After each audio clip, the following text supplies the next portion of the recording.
Alright, we are on station. Our flight is broken up a little bit for attack purposes. I'm going to go ahead and find my harpoon. While I set on the radar, we can see that we're already gaining on the Luns here. I'm going to go ahead and select one as a target. We're going to have a little bit of a rough time here. Hopefully it won't last too much longer. And then I'm going to go ahead and set up the terminal bays. I want them all set to scan, so I'll go ahead and set everything to scan. Go into a little bit more why I want to spread out the flight like this.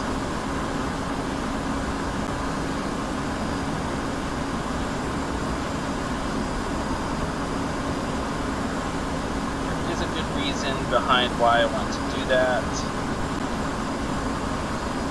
I'll go ahead and we're going to do cruiser times 4, and we're going to break up and head back towards the goal.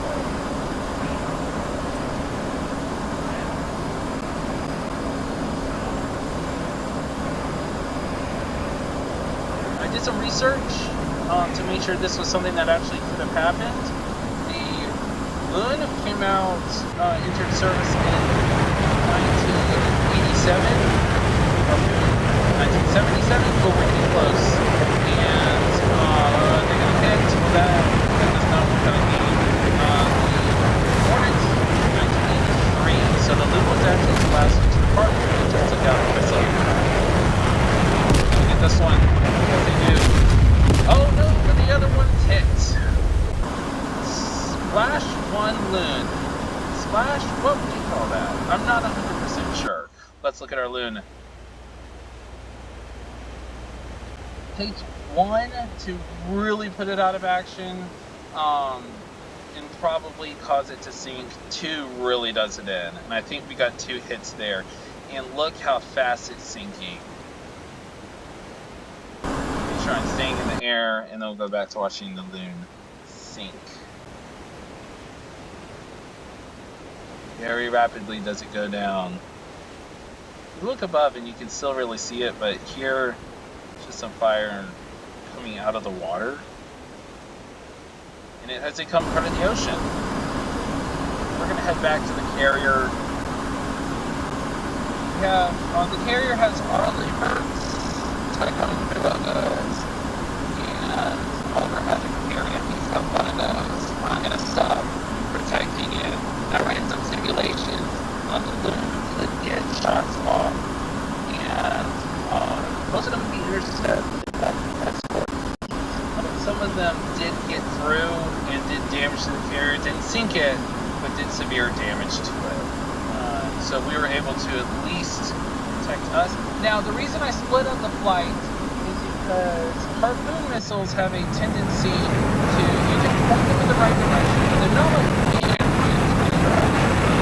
actual target.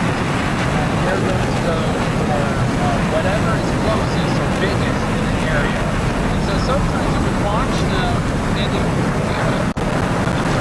that's too much, because I was reading or listening to the audio version of Carrier 809, and the Argentinians launched an Intercept anti-ship missile raid on some British carriers, or at least one British carrier, and it got fooled by chaff and ended up going for Atlantic Conveyor, which was a converted merchant ship turned into a carrier and sunk in.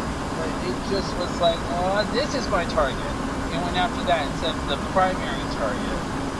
So that is kind of what happens with harpoon missiles. You point them in the right direction, but they're going to go for whatever's closest or whatever's biggest. So that's why I broke up the flight. Let's look at the F-10. The other guys are returning, and we can go ahead and look. Lun going down, Lun going down. The other ones look like they're further along. They're sinking than this one.